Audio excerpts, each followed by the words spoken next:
Hermanos, los invito una vez más a abrir sus Biblias en Daniel capítulo 9. Es el texto que estamos estudiando desde hace ya varias semanas y que yo espero concluir en el día de hoy, en la tarde de hoy. Daniel capítulo 9, versículos 24 al 27. 70 semanas están determinadas sobre tu pueblo y sobre tu santa ciudad para terminar la prevaricación y poner fin al pecado y expiar la iniquidad, para traer la justicia perdurable y sellar la visión y la profecía y ungir al santo de los santos. Sabe pues y entiende que desde la salida de la orden para restaurar y edificar a Jerusalén hasta el Mesías príncipe habrá 7 semanas y 62 semanas. Se volverá a edificar la plaza y el muro en tiempos angustiosos. Y después de las 62 semanas se quitará la vida al Mesías, mas no por sí. Y el pueblo de un príncipe que ha de venir destruirá la ciudad y el santuario, y su fin será con inundación, y hasta el fin de la guerra durarán las devastaciones. Y por otra semana confirmará el pacto con muchos. A la mitad de la semana hará cesar el sacrificio y la ofrenda. Después, con la muchedumbre de las abominaciones, vendrá el desolador hasta que venga la consumación y lo que está determinado se derrame sobre el desolador. Por varias semanas hemos estado estudiando esta fascinante y extraordinaria profecía del Antiguo Testamento y el domingo pasado concluimos con su interpretación. Si hay personas aquí que nos visitan por primera vez, lamento que van a estar escuchando probablemente cosas que no van a entender del todo. Y le digo de plano que la escritura no es tan complicada en todas sus partes. Ahora, esta es una profecía difícil. Pero ya que no todos los estudiosos de las escrituras están de acuerdo con el significado de esta porción del libro de Daniel, los pastores no queríamos concluir el estudio del pasaje sin traer una evaluación crítica de una de las interpretaciones más populares al día de hoy en las iglesias evangélicas. Me refiero a la del dispensacionalismo. Este sistema de interpretación se originó a principios del 1800 bajo la influencia de un ex ministro anglicano llamado Juan Nelson Darby. En el 1827, Darby comenzó a desarrollar la novedosa teoría de que Dios tiene dos pueblos completamente distintos con los que ha tratado a través de la historia de la redención de dos maneras completamente distintas: Israel y la iglesia. Uno posee bendiciones y promesas y destino terrenal, Israel, y el otro promesa, bendiciones y destino celestial, la iglesia. Y en cierto modo, hermanos, podemos situar los orígenes del dispensacionalismo a partir del momento histórico cuando surge esta novedosa doctrina. A pesar de que este sistema de interpretación no se circunscribe únicamente al estudio de la escatología, es decir, al estudio de las últimas cosas, una de las características predominantes del dispensacionalismo es su marcado interés por esta área de la teología sistemática.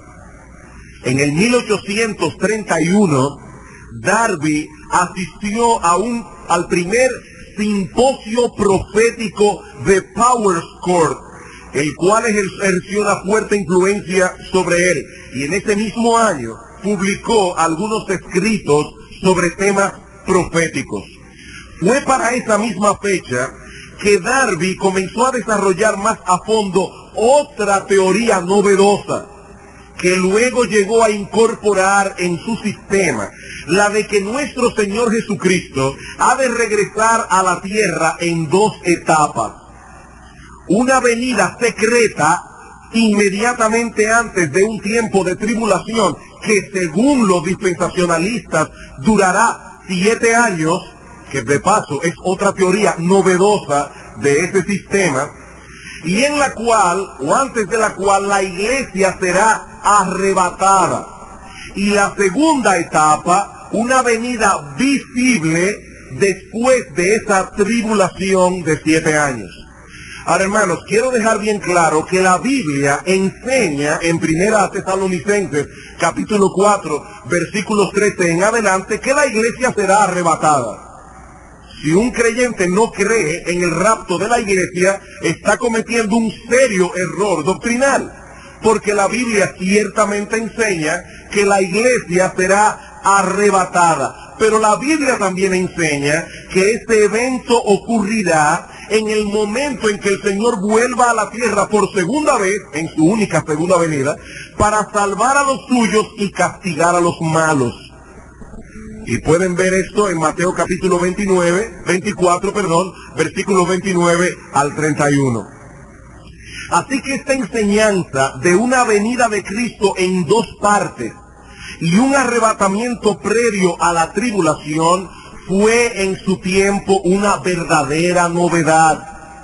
No obstante, esta doctrina y todo el andamiaje del sistema dispensacionalista se hicieron tremendamente populares en el siglo XX gracias, entre otras cosas, al impacto de la publicación de la Biblia anotada de Scofield en el 1909.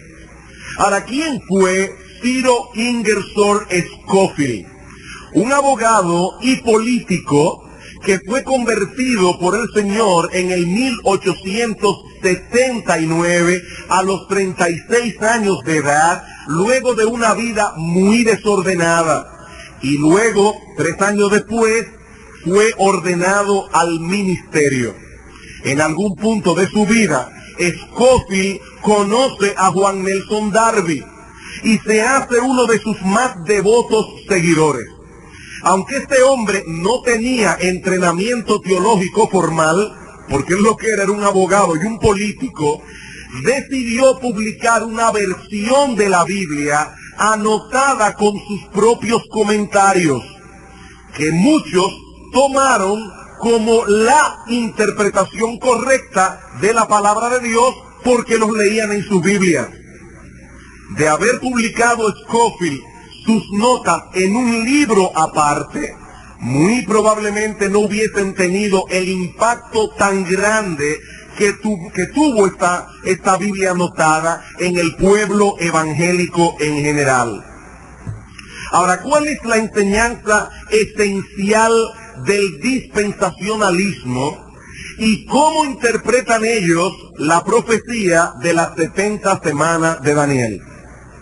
Bueno, antes de pasar a responder estas 2 preguntas, yo quisiera traer aquí, mis amados hermanos, una nota de cautela. Y solo el Señor sabe cómo he suplicado y aún he pedido a otros que oren para presentar esto con gracia. Hay muchos hombres de Dios que aman su palabra, que aman su obra y que son dispensacionalistas. Personalmente conozco, amo y respeto a pastores y maestros de esta escuela de interpretación, y a algunos de ellos les debo mucho. De hecho, inicié mi entrenamiento formal al ministerio en un seminario fundado por Scofield. Aunque debo decir, yo no soy tan viejo, yo estoy diciendo que lo fundó hace muchísimos años, y yo estudié después ahí. O sea que realmente le debo mucho a maestros y pastores dispensacionalistas. Y de paso, nosotros mismos en nuestros inicios éramos dispensacionalistas, por lo que no quisiera ofender a ninguno de nuestros hermanos, ya sea con mi enseñanza ni con mi actitud. Atacaremos con celo santo lo que entendemos que es un serio error doctrinal, pero no atacaremos sus personas. Las doctrinas sí, pero no sus personas, porque si así lo hiciéramos, pecaríamos contra Dios. Habiendo hecho esta advertencia o habiendo traído esta nota de cautela, veamos ahora en primer lugar las características esenciales del dispensacionalismo y luego veremos cómo interpretan ellos la profecía de las 70 semanas. El dispensacionalismo es básicamente un sistema de interpretación bíblico que divide el programa de Dios en la historia de la redención en 7 dispensaciones. Ellos definen dispensación como un periodo de tiempo durante el cual Dios obra de una manera distinta con la humanidad. Según ellos, 5 de esas dispensaciones han pasado ya. Ahora estamos viviendo en la 6ª y aún falta la 7ª dispensación, que será un reino terrenal de 1000 años inmediatamente después de la gran tribulación, tal como ellos la interpretan. Este sistema de interpretación posee 3 características fundamentales. Todo aquel que se adhiera a estas 3 características puede ser considerado con toda justicia un dispensacionalista. ¿Cuáles son? Bueno, en primer lugar, un estricto literalismo al manejar el lenguaje de las Escrituras. Un estricto literalismo al manejar el lenguaje de las Escrituras. En su libro Dispensacionalismo Hoy, Charles Ryrie menciona esto como una de las características sine qua non del dispensacionalismo. ¿Y qué es una característica sine qua non? Bueno, que sin esto no hay lo otro. Ahora quiero aclarar, porque voy a estar citando de vez en cuando a Ryrie, que Charles Ryrie no es Juan Carlos Ryle. Son 2 personas diferentes. Juan Carlos Ryle fue un gran siervo de Dios inglés del siglo antepasado, 1800 y tantos. Charles Ryrie es un teólogo dispensacionalista moderno, actual. ¿Qué dice él? La interpretación que es consistentemente literal o llana pone de manifiesto el método dispensacional de interpretar las Escrituras. Ahora, mis hermanos, nosotros creemos que la Biblia debe interpretarse literalmente. Que estemos claros en esto. Nosotros creemos que la Biblia debe interpretarse literalmente. No nos adherimos al método de interpretación alegórico. Hay algunas personas que leen la Biblia y, por ejemplo, leen que Daniel fue arrojado en un foso de leones y dicen, bueno, Daniel representa aquí. No, Daniel no representa nada. Daniel es Daniel, un hombre que se llamó Daniel y que lo echaron en un foso de leones, de animales de 4 patas que rugen y muerden. Nosotros creemos en el método literal de interpretación, pero noten que hablamos de un estricto literalismo. Al manejar el lenguaje de las Escrituras, debemos determinar su significado por la Escritura misma. En otras palabras, la Biblia se interpreta a sí misma. El problema del dispensacionalismo es que parte de una presuposición. Él asigna un significado a la palabra y para él ese es el único sentido normal que podemos darle. Por ejemplo, y aquí vamos a entrar en uno de los grandes problemas del dispensacionalismo. Según ellos, cuando la Biblia habla de Israel, siempre significa el pueblo que desciende de Abraham, el pueblo físico de Israel. Por lo tanto, cuando ellos leen una profecía que dice Israel, de inmediato arguyen que donde dice Israel debemos leer ese pueblo y no ninguna otra cosa. A eso nosotros respondemos que ciertamente donde dice Israel debemos leer Israel. Pero ¿cuál es el alcance de ese nombre? Se refiere únicamente y siempre a los descendientes físicos de Abraham y nada más. Yo creo que no. debemos darle a esa palabra el mismo significado que el Nuevo Testamento le atribuye. Pero eso lo veremos más ampliamente dentro de un momento. La segunda característica fundamental del dispensacionalismo es un rígido verticalismo al distinguir entre distintas épocas de la Biblia. La segunda característica fundamental del dispensacionalismo es un rígido verticalismo al distinguir entre distintas épocas de la Biblia. Ahora, hermanos, en las Escrituras nosotros ciertamente podemos distinguir varias épocas en las que Dios ha tratado con el hombre. La caída, el diluvio, el llamado de Abraham, el éxodo, la promulgación de la ley en el Sinaí, el establecimiento de Israel en Palestina, el surgimiento de la línea davídica en el trono de Israel, la llegada del Mesías, su precursor Juan el Bautista, el Calvario, Pentecostés. Cada uno de estos eventos marca una época especial en la revelación bíblica. No tenemos ningún problema en aceptar tal cosa. Pero el dispensacionalista se distingue por la forma como separa una época de otra. Su presentación es rígidamente vertical.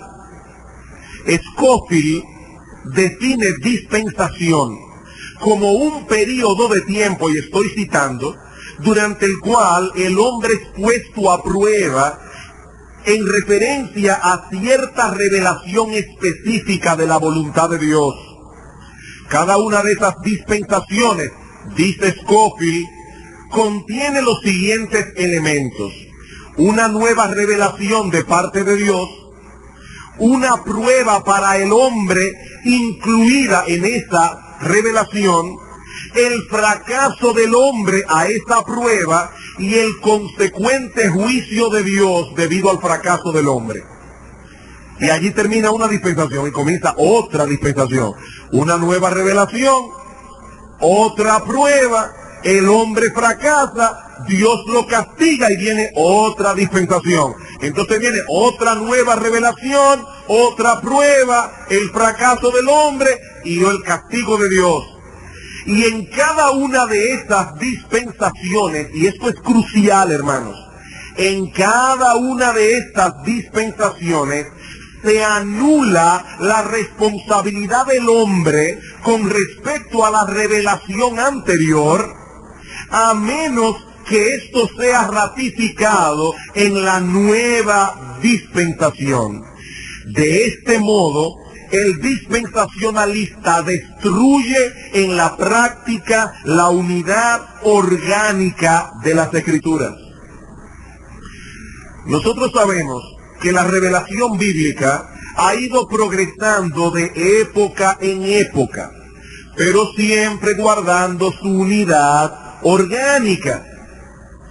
Cuando nosotros sembramos una semilla en la tierra, y esa semilla comienza a germinar hasta convertirse en un árbol, lo que tenemos al final es el desarrollo de la semilla que nosotros sembramos. Hay una unidad orgánica entre la pequeña semilla y el gran árbol que surgió de ella. Lo mismo podemos decir de un niño. Un niño crece hasta llegar a ser un adulto, pero es el mismo ser humano. El mismo ser humano ya maduro, es la misma persona, pero en su pleno desarrollo. Eso es lo que nosotros encontramos en la Biblia. Por ejemplo, en Génesis capítulo 3, versículo 15, Dios promete a nuestros primeros padres que acaban de caer en pecado, un redentor que habría de redimir al hombre de todas las consecuencias de la caída. Pondré enemistad entre ti y la mujer, entre tu simiente y la simiente suya, esta te herirá en la cabeza, tú le herirás en el calcañar. Esa promesa evangélica, si podemos llamarle así, es la semilla que fue creciendo y creciendo hasta llegar a su plena madurez en el Evangelio revelado en su plenitud en la persona y la obra de Cristo. Vamos a Romanos capítulo 1 por un momento. Romanos capítulo 1, versículos 1 al 3.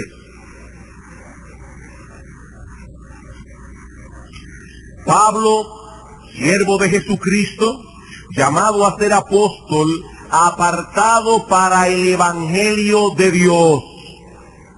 Ahora, ¿es este Evangelio algo nuevo? ¿Estaba Pablo trayendo un mensaje novedoso? Dice, no. El Evangelio de Dios que él había prometido antes por sus profetas en las Santas Escrituras, acerca de su Hijo, nuestro Señor Jesucristo, que era del linaje de David, según la carne. Este Evangelio que habla de la redención que fue prometida a Adán y Eva en el paraíso, encuentra luego una expresión progresiva en los distintos pactos que Dios ha hecho con su pueblo a través de la historia de la redención. Efesios capítulo 2. Y de paso, hermano, debo decir que cuando hace 12 o 13 años atrás, o más, un poco más, quizás 14 años atrás, yo me enfrenté por primera vez con el problema del dispensacionalismo y comencé a estudiar este tema.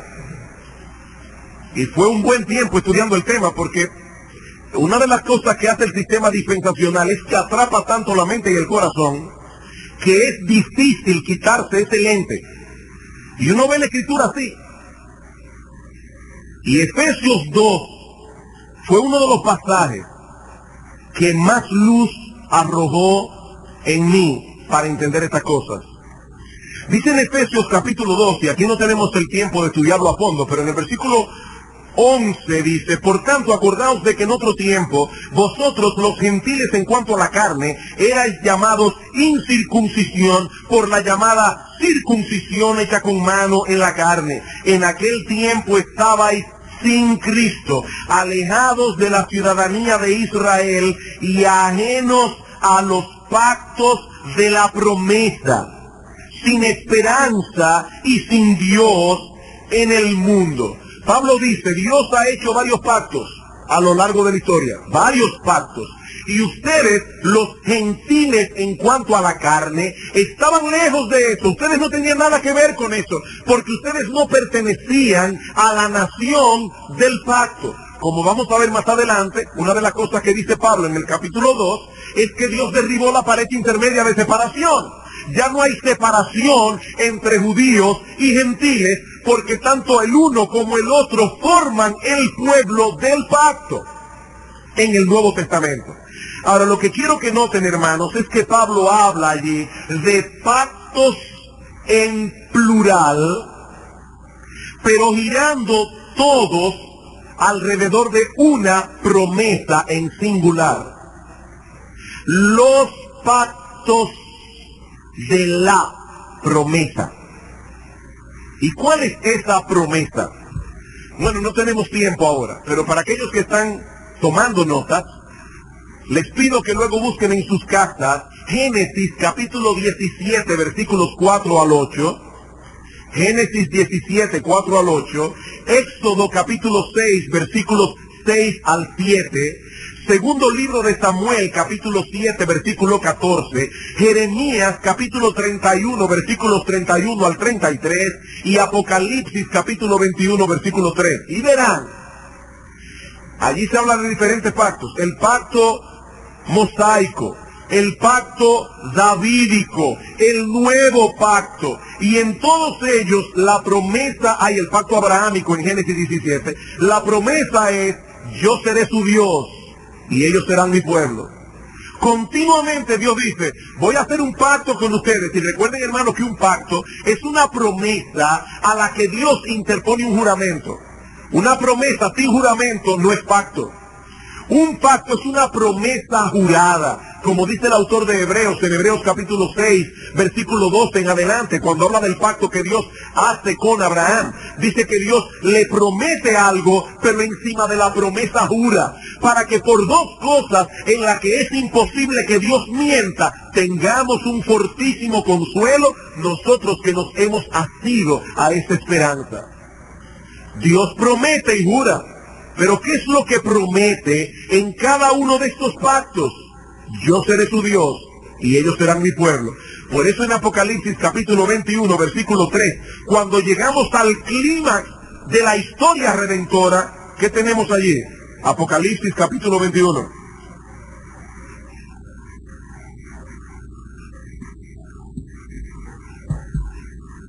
Versículo 3. Y oí una gran voz del cielo que decía: he aquí el tabernáculo de Dios con los hombres, y Él morará con ellos, y ellos serán su pueblo, y Dios mismo estará con ellos como su Dios. Lo que el Señor le prometió a Abraham en Génesis 17, va a seguir corriendo como una línea a través de toda la Escritura para tener su cumplimiento final en el momento en que el tabernáculo de Dios descienda y Dios venga a habitar con nosotros y nosotros con Él. Son varios pactos, pero todos girando alrededor de la misma promesa esencial. El verticalismo rígido de los dispensacionalistas no les permite ver ese principio unificador. En cada dispensación se anula lo anterior, a menos que sea reconfirmado en la nueva, según ellos. ¿Qué decimos nosotros? Que es al revés, que la Biblia enseña lo contrario, que en cada época lo anterior sigue vigente, a menos que Dios lo anule. Hermanos, si no ven esto, ustedes van a ser dispensacionalistas. ¿Ven lo que estamos diciendo? La diferencia. Ellos dicen, viene una nueva dispensación, lo anterior queda anulado, a menos que Dios lo ratifique. Nosotros decimos, no. Viene una nueva época y una revelación nueva de Dios, lo anterior sigue vigente porque Dios no ha cambiado, a menos que Dios mismo lo anule. Es diferente, es muy diferente. Por eso que ustedes ven que hay personas que al día de hoy no guardan el día del Señor. ¿Por qué? Porque eso es del Antiguo Testamento, eso no pertenece a la iglesia. Eso es de otra dispensación. Y ya con esto resuelven el problema. Pero Dios sigue siendo el mismo. Dios sigue considerando el homicidio como pecado, el robo como pecado, el adulterio como pecado. Él no ha cambiado su carácter moral. Él no ha cambiado su carácter moral, Él sigue siendo el mismo. La tercera característica fundamental de este sistema es una separación radical en la comunidad de los redimidos revelada en las Escrituras. Hemos hablado de tres cosas: un estricto literalismo al manejar el lenguaje de las Escrituras, un rígido verticalismo al distinguir entre las distintas épocas de la Biblia, y ahora decimos una separación radical en la comunidad de los redimidos reveladas en la Biblia. Una lectura rápida de la Biblia revela que a través de la historia de la redención, Dios ha tratado con dos comunidades de redimidos. Dos. En el Antiguo Testamento, Israel. En el Nuevo Testamento, la Iglesia. Y ciertamente, hermanos, la Iglesia e Israel no son idénticos. Israel es Israel, la Iglesia tiene características que son peculiares a la Iglesia. Ahora, hermanos, ¿cuál es la relación que existe entre ambas comunidades?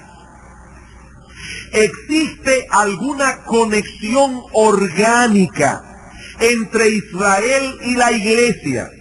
¿O son dos cosas completamente distintas y separadas? Los dispensacionalistas responden, son dos líneas paralelas que nunca se juntan, que permanecerán eternamente separadas la una de la otra. Como alguien ha dicho, la premisa básica del dispensacionalismo es que hay dos propósitos de Dios expresados en la formación de dos pueblos que mantienen sus distinciones a través de la eternidad. Sin ánimo de ser irreverente ni burlón, sino más bien ilustrativo, lo que estos hermanos están diciendo es que en la eternidad los judíos vivirán en su barrio y nosotros en el nuestro. Son dos cosas completamente diferentes.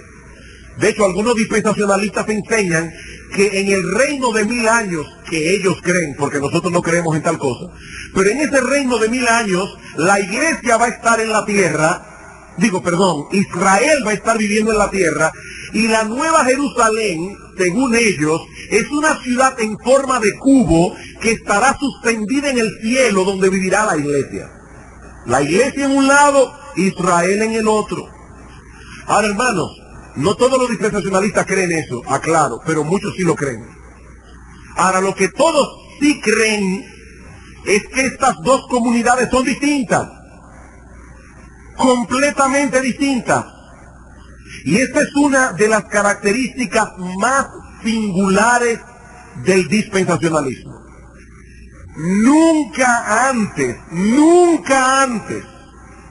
la iglesia de Cristo dudó que muchas de las profecías del Antiguo Testamento concernientes a Israel se estuviesen cumpliendo hoy en la iglesia, que es el Israel del nuevo pacto. Eso nunca la iglesia lo dudó hasta que llegó Darby, hasta que llegó Juan Nelson Darby. De hecho, Lewis Sperry Chafer, o Schaeffer, como se debe pronunciar en inglés, que es uno de los más renombrados teólogos dispensacionalistas, dice lo siguiente en su obra El reino en la historia y la profecía. Dice: la teología protestante ha enseñado generalmente que todas las promesas del reino y aún el gran pacto davídico se han cumplido en y a través de la iglesia. Él reconoce que eso siempre fue así. Por eso ellos se consideran a sí mismos como aquellos que han descubierto una nueva verdad que la iglesia de Cristo no vio en siglos. Hermanos, eso es lo que la iglesia de Cristo ha creído a través de las edades. Que el pacto davídico y muchas de las promesas de Dios para Israel en el Antiguo Testamento se están cumpliendo hoy en la iglesia, que es el Israel espiritual de Dios. Pero a pesar de eso, los dispensacionalistas insisten en que las promesas del Antiguo Testamento son única y exclusivamente para los descendientes físicos de Abraham, es decir, los judíos. Más aún, nuestros hermanos dispensacionalistas dicen que la iglesia no aparece en ninguna profecía del Antiguo Testamento. En ninguna. La iglesia, según los dispensacionalistas, es un paréntesis que Dios introdujo en el programa del reino judío profetizado en el Antiguo Testamento. O sea, Dios está lidiando con Israel, llega el Mesías, es rechazado. Entonces, ¿qué ocurre? Que entra allí Dios, un paréntesis que es la iglesia. El plan de Dios para con los judíos queda suspendido. Cuando llegue la gran tribulación, Dios saca a la iglesia de aquí y el tic-tac del reloj, como ellos mismos dicen, de Israel comienza a funcionar otra vez. Mientras tanto, en esta era de la iglesia, el reloj profético de Dios está suspendido. La iglesia es un paréntesis. Y ninguna de las profecías del Antiguo Testamento, dicen ellos, se están cumpliendo hoy en la iglesia. Hermanos, ¿qué dice el Nuevo Testamento al respecto? ¿Qué dice el Nuevo Testamento? Como yo decía hace un momento, nosotros debemos interpretar las escrituras literalmente. Donde dice Israel, no vamos a leer Filistea, debemos leer Israel. Ahora, ¿cómo interpreta la Biblia este nombre Israel? Bueno, veamos lo que dice el Nuevo Testamento. Romanos capítulo 2. Es Israel únicamente, este pueblo físico, esta nación que desciende de Abraham físicamente. Romanos capítulo 2, versículo 26. Dice Pablo: si pues el incircunciso guardare las ordenanzas de la ley, ¿no será tenida su incircuncisión como circuncisión? Y el que físicamente es incircunciso, pero guarda perfectamente la ley, te condenará a ti. Y Pablo le está hablando hacia un judío, según vemos en el capítulo 2, versículo 17 en adelante. Te condenará a ti, que con la letra de la ley y con la circuncisión eres transgresor de la ley. Pues no es judío el que lo es exteriormente, ni es la circuncisión la que se hace exteriormente en la carne, sino que es judío el que lo es en lo interior. Y la circuncisión es la del corazón, en espíritu, no en letra, la alabanza del cual no viene de los hombres, sino de Dios. Hermanos, ¿cuál es el ritual que marcaba a un judío y lo separaba de todas las otras naciones de la tierra? La circuncisión. ¿Y qué dice Pablo en Colosenses capítulo 2? Que Cristo circuncidó nuestro corazón. Por eso en Filipenses capítulo 3, el apóstol Pablo dice: nosotros somos la circuncisión, la que se hace no en la carne, sino en el corazón. Aquella circuncisión carnal y física era un símbolo de lo que sería la verdadera circuncisión que Cristo hace en los cristianos. Entonces, hermanos, ¿quiénes son los judíos? Nosotros somos los judíos, porque nosotros fuimos circuncidados en el corazón. Romanos capítulo 4, versículos 9 al 12. Y este es para mí una de mis textos favoritos en Romanos, por ver cómo Pablo aplicaba la teología del Antiguo Testamento. Y alguien dirá: bueno, pero Pablo era inspirado por el Espíritu de Dios. Sí, por supuesto que sí. Todo lo que él escribió fue inspirado por el Espíritu de Dios. Pero eso no elimina el estudio que Pablo mismo hizo de los textos bíblicos. La inspiración no hacía vago a los autores inspirados. Ellos tenían que estudiar la Biblia. Dice Pablo, hablando de la bienaventuranza de aquel a quien el Señor no inculpa de pecado, dice: ¿es pues esta bienaventuranza solamente para los de la circuncisión, es decir, solo para los judíos, o también para los de la incircuncisión, es decir, para nosotros los gentiles? Porque decimos que a Abraham le fue contada la fe por justicia. ¿Cómo pues le fue contada? ¿Estando en circuncisión o en la incircuncisión? Hermanos, vayan al Génesis, no ahora, en su casa, y busquen en la historia de Abraham para ver en qué momento Dios le dice a Abraham: tu fe te es contada por justicia. Y se van a dar cuenta que cuando Dios le dice eso a Abraham, él todavía no estaba circuncidado. Él era un incircunciso. Y luego Dios le dice que se circuncide. Y ahora miren la aplicación que Pablo saca de ese hecho. Dice: ¿cómo le fue contada a Abraham la fe por justicia? ¿Estando en la circuncisión o en la incircuncisión? Dice: no en la circuncisión, sino en la incircuncisión.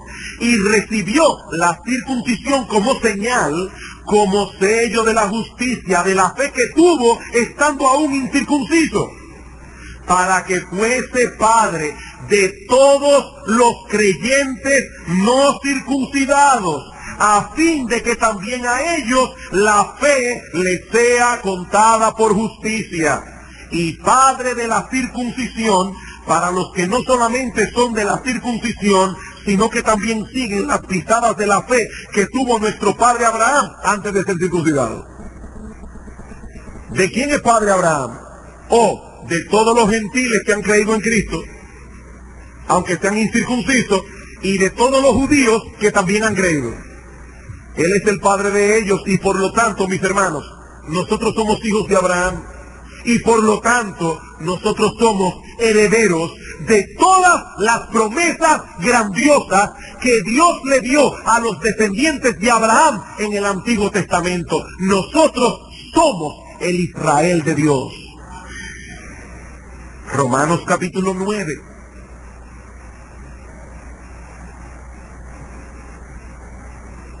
Versículo 6.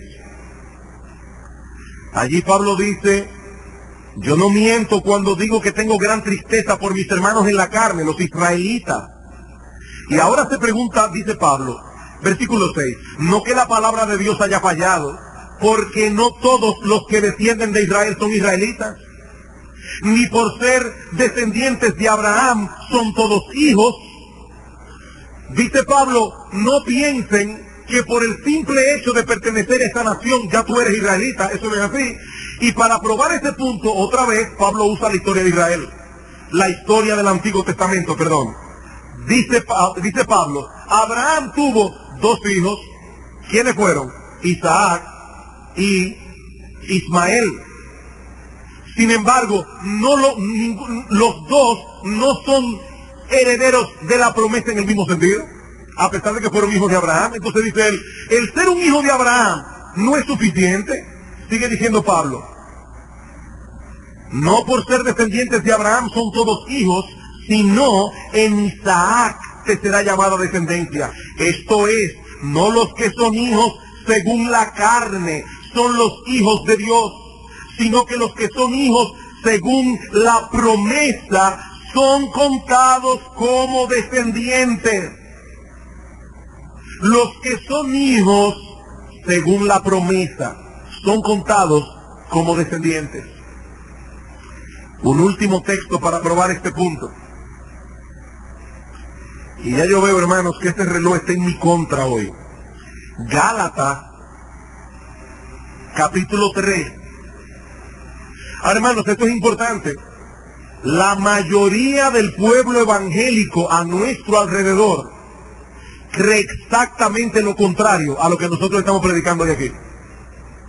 El impacto del dispensacionalismo ha sido tan grande que la mayoría del pueblo evangélico cree lo contrario a lo que nosotros creemos aquí. Y muchos no saben, tristemente no saben, que esa teoría dispensacional es algo relativamente nuevo. Eso no es lo que la Iglesia de Cristo ha creído a través de los siglos. Ahora, debo aclarar que una doctrina no es veraz por ser vieja o por ser antigua. Como tampoco podemos decir que una doctrina es errónea por ser novedosa. Una doctrina es correcta si es bíblica, sea antigua o nueva. Ahora, cuando ustedes escuchan que alguien descubrió algo que nadie vio en 19 siglos de cristianismo, pónganse en guardia, que es muy probable que sea incorrecto, porque el Espíritu Santo está obrando en la iglesia. En 19 siglos nadie vio eso. Eso debe ponernos a temblar. Gálatas, capítulo 3. Versículo 13. Dice Pablo, Cristo nos redimió de la maldición de la ley, hecho por nosotros maldición, porque está escrito, maldito todo el que es colgado en un madero, para que en Cristo Jesús la bendición de Abraham alcanzase a los gentiles, a fin de que por la fe recibiésemos la promesa del Espíritu. Y ahora Pablo va a explicar cómo es esto. Versículo 16. Ahora bien, a Abraham fueron hechas las promesas y a su simiente. No dice y a las simientes como si hablase de muchos, sino como de uno, y a tu simiente, la cual es Cristo. Dios le dio a Abraham varias promesas. En ti serán benditas todas las naciones de la tierra, esta tierra será tuya, varias promesas. Pero no solamente a él, sino también a su simiente. Ahora Pablo se pregunta, ¿y quién es esa simiente? Dice el Cristo. Cristo es su simiente. No los hijos físicos de Abraham, no. La simiente es Cristo. Bien, hermanos, vamos a seguir leyendo el versículo 25.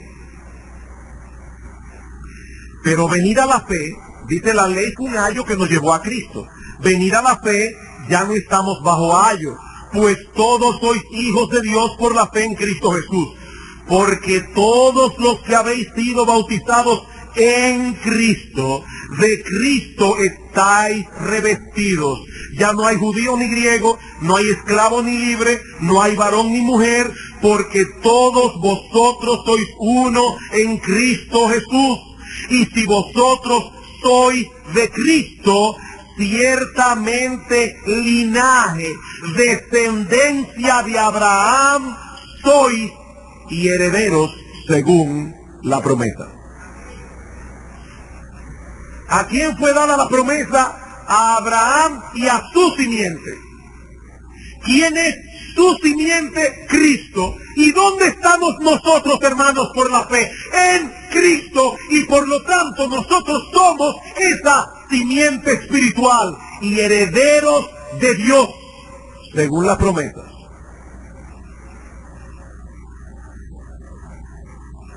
Por eso, en el Nuevo Testamento se enseña con toda claridad que muchas de las promesas del Antiguo Testamento que prometían cosas a Israel se están cumpliendo ahora en la iglesia. Recuerden lo que yo decía hace un momento. Según los dispensacionalistas, la iglesia no aparece en las páginas del Antiguo Testamento. Ninguna profecía del Antiguo Testamento tiene que ver con la iglesia, porque allí dice Israel y tienen que ser los descendientes físicos de Abraham. ¿Pero qué dice el Nuevo Testamento? Hechos, capítulo 3.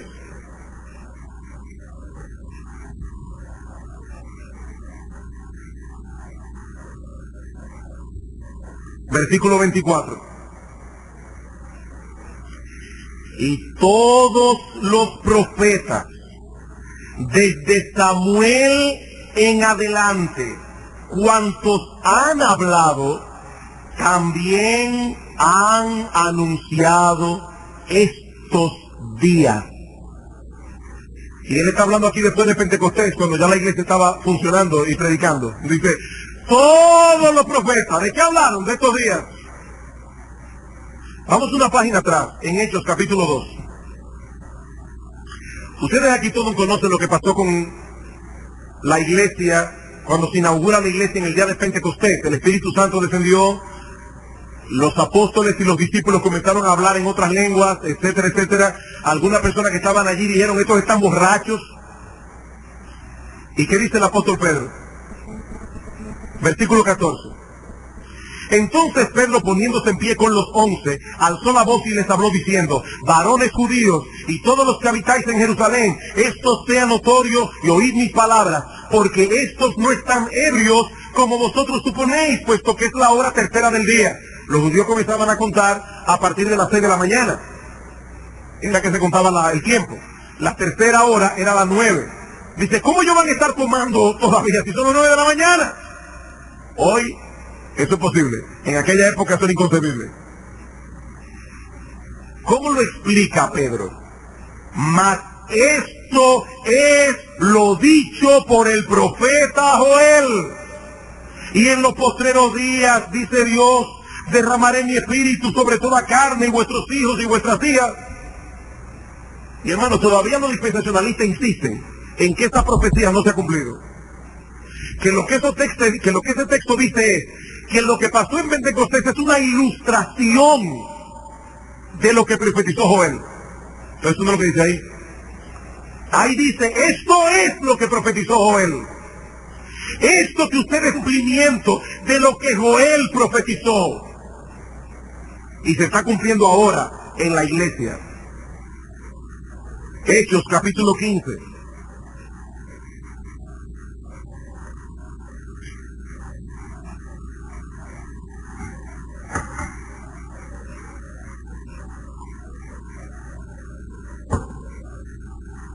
Versículos 2 al 18. Aquí tenemos el concilio de Jerusalén. Algunos estaban inquietos porque se predicara el evangelio a los gentiles. No entendían todavía qué es lo que estaba pasando. Y dice en el versículo 12, entonces toda la multitud cayó y oyeron a Bernabé y a Pablo que contaban cuán grandes señales y maravillas había hecho Dios por medio de ellos entre los gentiles. Y cuando ellos callaron, Jacobo respondió diciendo, varones hermanos, oídme.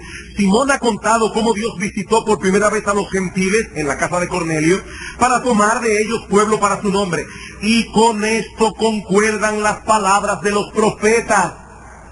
Como está escrito, después de esto volveré y reedificaré el tabernáculo de David que está caído y repararé sus ruinas. El tabernáculo de David. Y dice, eso es lo que está pasando ahora. Para que el resto de los hombres busque al Señor y todos los gentiles sobre los cuales es invocado mi nombre, dice el Señor, que hace conocer todo esto desde tiempos antiguos. Dice, hermanos, esto no es nuevo. Si Pablo hubiese vivido en esta época, hubiera dicho, esto no es un paréntesis en el programa de Dios. Esto es lo que Dios viene anunciando desde tiempos antiguos. Que vendrá un momento en que las ramas naturales serán injertadas en el buen olivo. Las ramas silvestres, serán injertadas en el buen olivo y las ramas naturales incrédulas serán desgajadas. ¿Qué es lo que ha pasado? O que en el pueblo de Dios, los judíos, los descendientes físicos de Abraham que no creyeron, fueron cortados y ya no pertenecen al pueblo de Dios. Y nosotros, que nacimos en San Juan de la Maguana, en Baní, en qué sé yo dónde, y hemos creído en Cristo, hemos sido injertados en ese buen olivo, y ahora nosotros somos el pueblo de Dios. Eso es lo que ha pasado. Como este reloj sigue caminando, los invito luego en sus casas a leer Jeremías capítulo 31, versículos 31 al 33, y compararlo con Hebreos capítulo 8, versículos 6 al 8 y versículo 13. Y van a ver que allí Jeremías profetiza un nuevo pacto para la casa de Israel, que se está cumpliendo hoy en nosotros. Por eso Cristo dice, esta es la sangre del nuevo pacto que por vosotros es derramada. A la luz de todos estos textos, mis amados hermanos, podemos decir con confianza que el Nuevo Testamento contempla a la iglesia como el Israel espiritual de Dios que ha llegado a su madurez y en la cual está teniendo cumplimiento muchas de las promesas del Antiguo Testamento. Estamos en el primer punto del mensaje. Ahora yo sé que hemos usado demasiado tiempo para explicar a grosso modo las creencias fundamentales del dispensacionalismo, pero eso era necesario para que ahora podamos entender por qué ellos interpretan la profecía de las 70 semanas de Daniel de la manera como lo hacen. Y voy a tratar ahora de ser bien breve. ¿Cómo interpretan los dispensacionalistas Daniel 9, 24 al 27? Vamos allá otra vez. Daniel 9, 24 al 27. Al igual que nosotros, los dispensacionalistas entienden que Daniel está profetizando aquí la aparición del Mesías en el escenario de Israel 483 años después de la salida de la orden para restaurar y edificar Jerusalén. No voy a entrar en eso otra vez porque ya lo hemos visto en varias semanas. Y aunque nosotros podemos diferir en cuanto a ciertos detalles de tiempo, en esencia creemos lo mismo en cuanto a eso. El problema surge por la premisa dispensacionalista de que las profecías concernientes a Israel solo pueden cumplirse en la nación física que desciende de Abraham, con los cuales Dios, según ellos, todavía tiene un plan, independientemente de la iglesia. Por eso es que los dispensacionalistas viven atentos a todas las noticias que salen en el periódico con respecto a Israel, porque ellos están esperando que esta nación vuelva a ser la nación de Dios. Y de hecho, en esta guerra con Irak, hay mucha gente confundida con eso. Y yo no digo esto por ser descendiente de palestinos, yo digo esto por ser bíblico. Israel ya no es la nación de Dios, hermanos. Ellos perdieron ese privilegio. Y Dios ya no tiene ningún plan con Israel especial, en una forma especial, a diferencia de ninguna otra nación de la tierra. Nosotros debemos orar por Israel, debemos amar a los judíos, debemos procurar la salvación de ellos, pero ellos perdieron su privilegio. La iglesia es el Israel espiritual de Dios, pero eso no es lo que nuestros hermanos creen. Ellos creen que en algún punto del futuro la iglesia será arrebatada, el tic-tac del reloj profético comenzará a correr otra vez y Dios reanudará el plan que dejó en suspenso con respecto a Israel.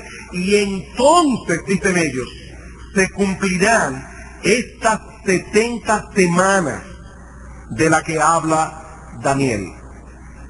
Según ellos, 69 ya se cumplieron, pero falta una, según ellos.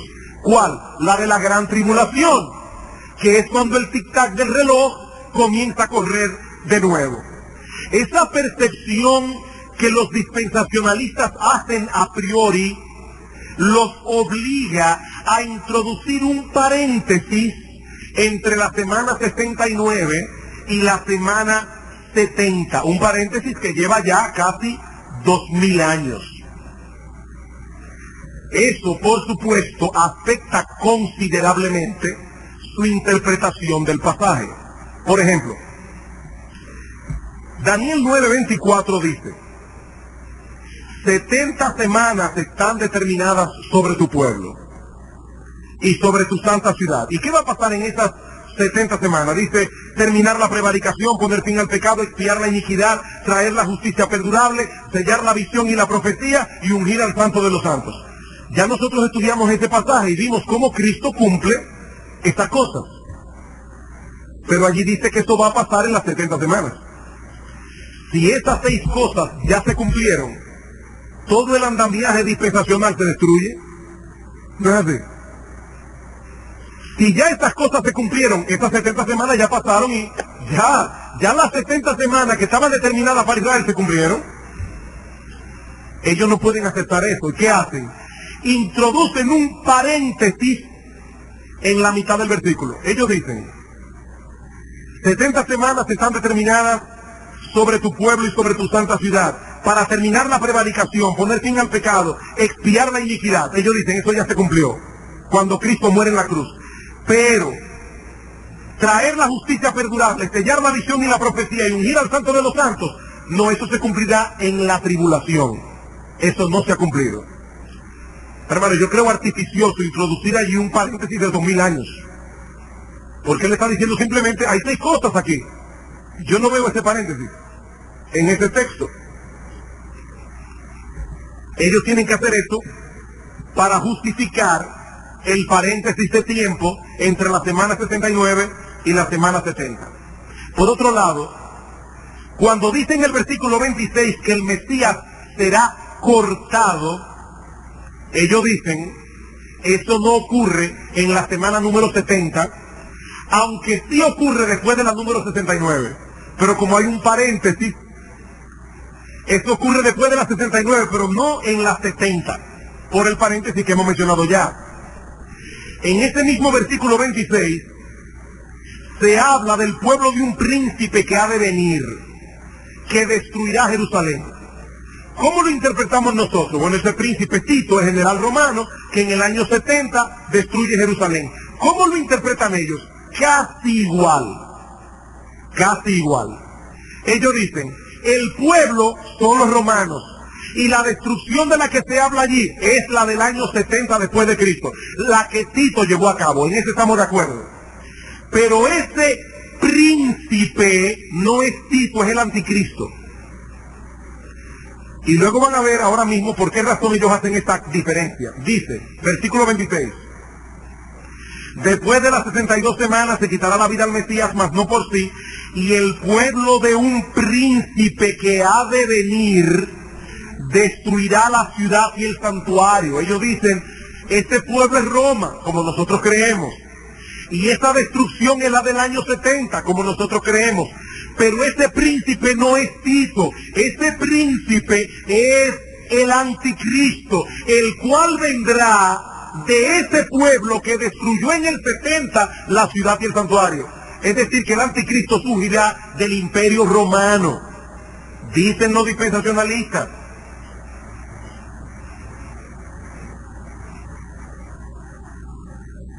Eso les permite usar a ese anticristo futuro como el sujeto de la oración en el versículo 27.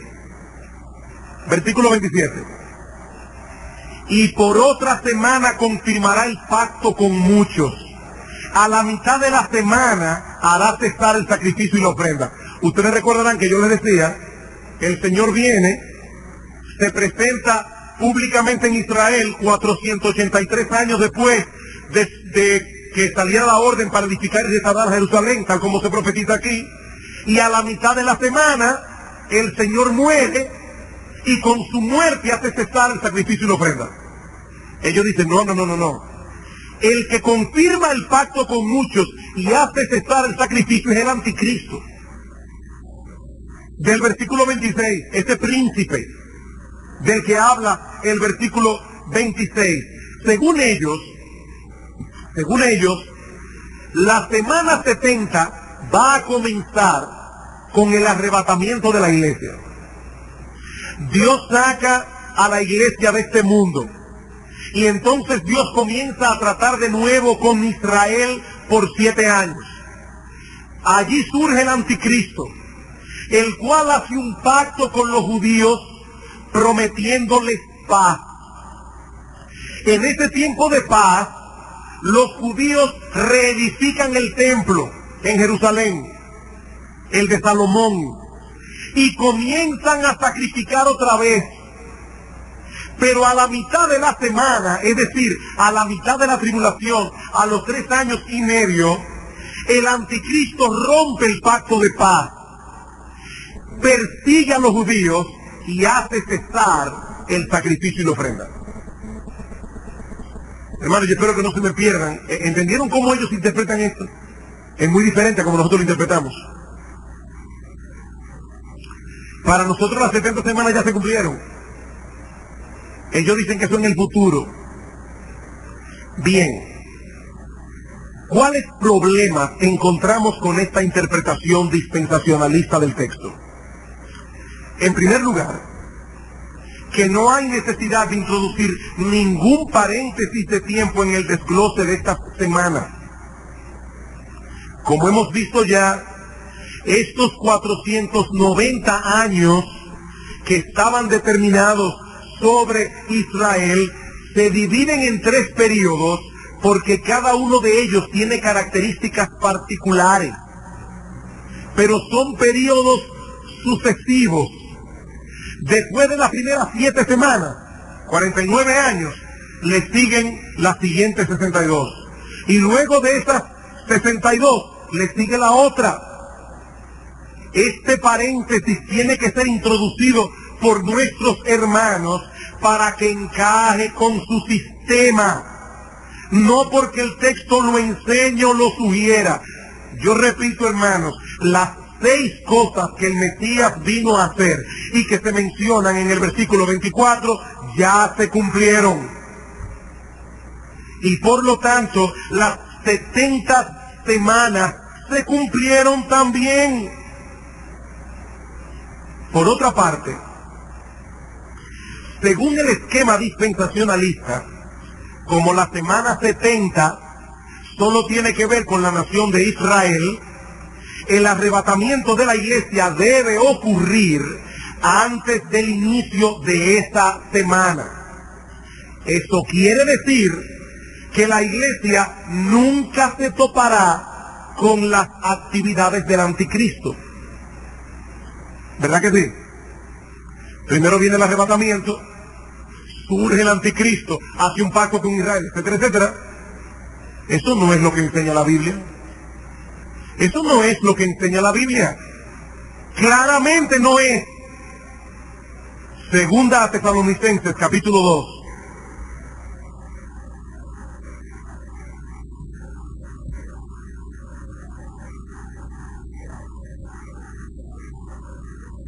Segunda a Tesalonicenses, capítulo 2.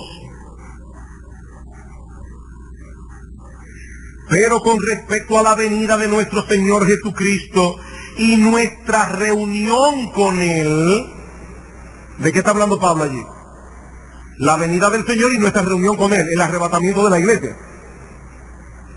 Os rogamos, hermanos, que no os dejéis mover fácilmente de vuestro modo de pensar, ni os conturbéis, ni por espíritu, ni por palabra, ni por carta, como si fuera nuestra. Algunas personas estaban diciendo que Pablo estaba enseñando que ya estas cosas habían ocurrido y que el día del Señor estaba cerca. Dice, no, versículo 3, nadie os engañe en ninguna manera, porque eso, la venida del Señor y nuestra reunión con Él, no vendrá sin que antes venga la apostasía y se manifieste el hombre de pecado, el hijo de perdición.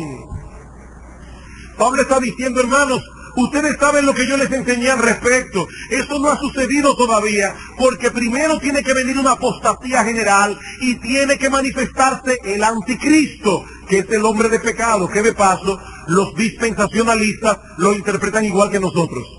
O sea, ellos creen que ese hombre de pecado es el anticristo. ¿Y qué dice Pablo aquí?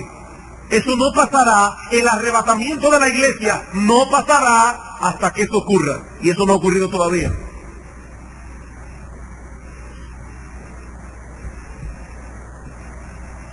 El arrebatamiento que se menciona en Primera Tesalónica, capítulo 4, versículo 13, en Segunda Tesalónica 2, y en Mateo capítulo 24, versículo 29, no ocurrirá antes de que aparezca el anticristo, sino después.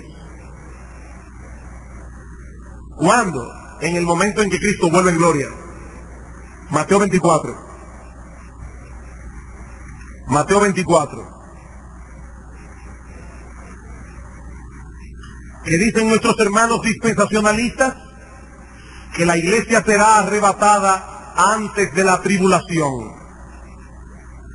¿Qué dice el Señor en Mateo 24, 29? E inmediatamente después de la tribulación de aquellos días, el sol se oscurecerá, la luna no dará su resplandor, las estrellas caerán del cielo, las potencias de los cielos serán conmovidas. Entonces aparecerá la señal del Hijo del Hombre en el cielo, no en secreto, no visiblemente. Y entonces lamentarán todas las tribus de la tierra y verán al Hijo del Hombre viniendo sobre las nubes del cielo con poder y gran gloria, y enviará sus ángeles con gran voz de trompeta y juntarán a sus escogidos de los cuatro vientos desde un extremo del cielo hasta el otro. ¿Cuándo ocurre eso? Después de la tribulación de aquellos días. Lo que pasa es que al ellos hacer esta diferencia entre Israel y la iglesia, ellos dicen, esos escogidos son solamente los judíos. La iglesia hace rato que se fue. Pero eso no es lo que la Biblia enseña, como vimos ya.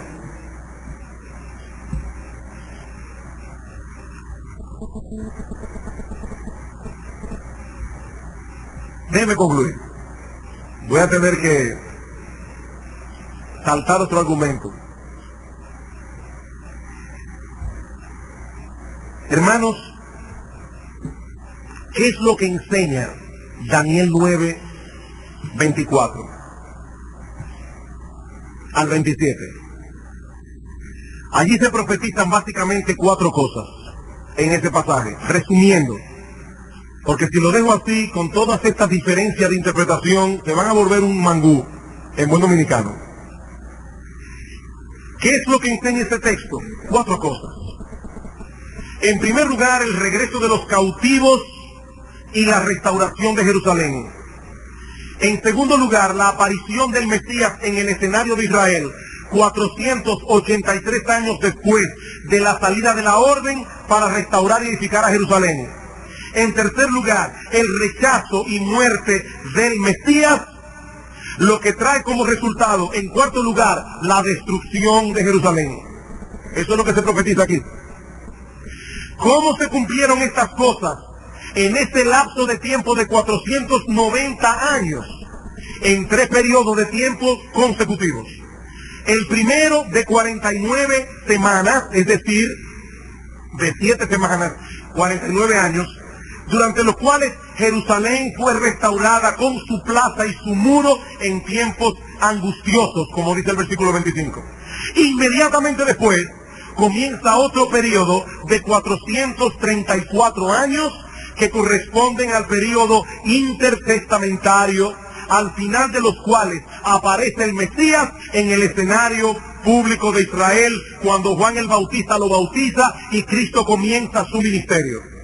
El tercer periodo de 7 años, a la mitad de los cuales el Mesías fue muerto.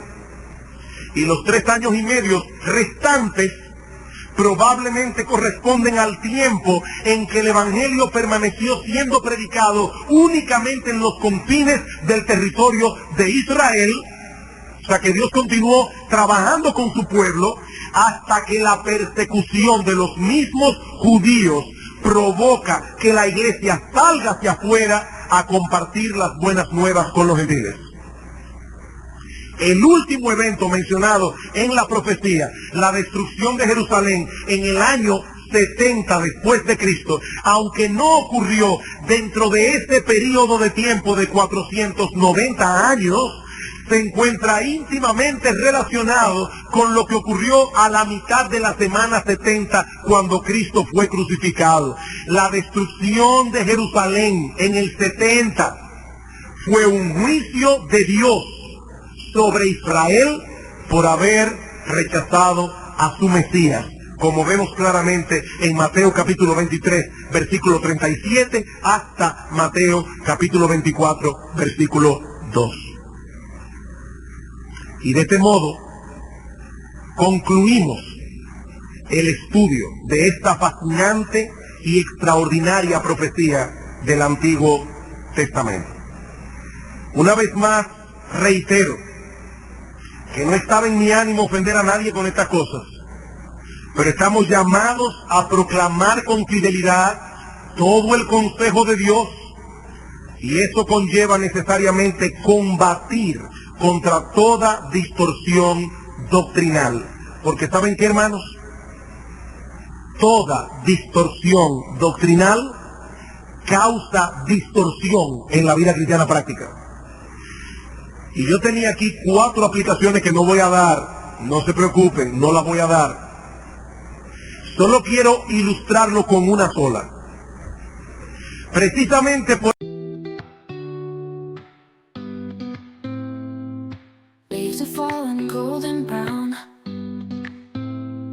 whispers of autumn all around.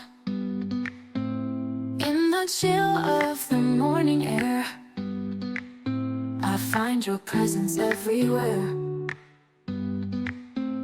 Every step we took down memory lane, in my heart, those moments remain.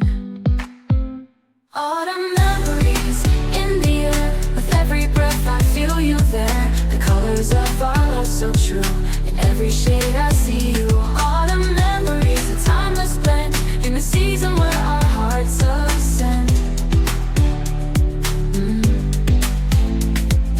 Underneath the old oak tree, you and I, just you and me.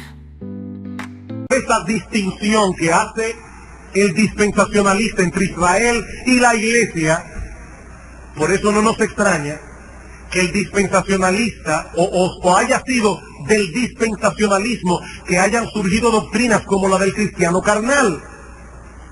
Porque Cristo será rey de Israel pero no es rey de los cristianos.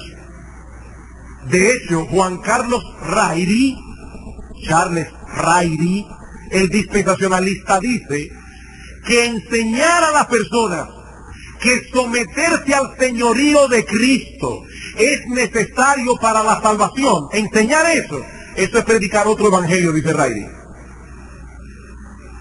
Uno solamente es salvo por aceptar a Cristo en su corazón por la fe. Aceptarlo como Señor es otra cosa, dice él. Hermanos, eso no es lo que la Biblia enseña. Dios dio los 10 mandamientos para mostrar a su pueblo cuál es su carácter santo.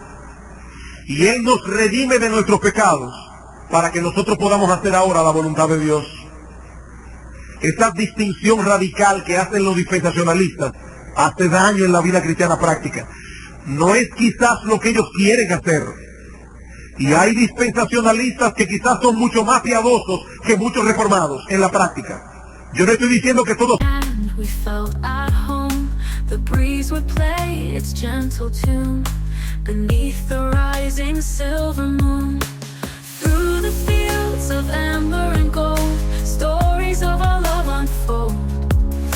The evening breeze, a silent song, reminds me where our hearts belong.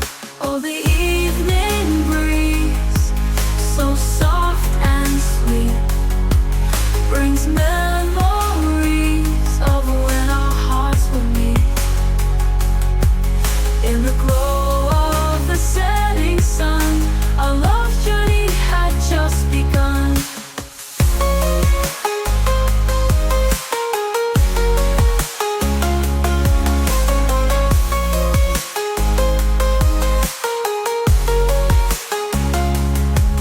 Down the quiet lanes we used to roam. Ellos son carnales. Te estoy diciendo, mis amados hermanos, que esta doctrina promueve ese tipo de cosas, lo cual la Biblia no enseña. Y digo esto para que no haya personas aquí que digan, pero ¿y qué tanto enredarse la vida con estas cosas? No, hermanos, es que estas cosas tienen repercusiones. Estas cosas tienen repercusiones. Distorsiones doctrinales distorsionan la vida cristiana.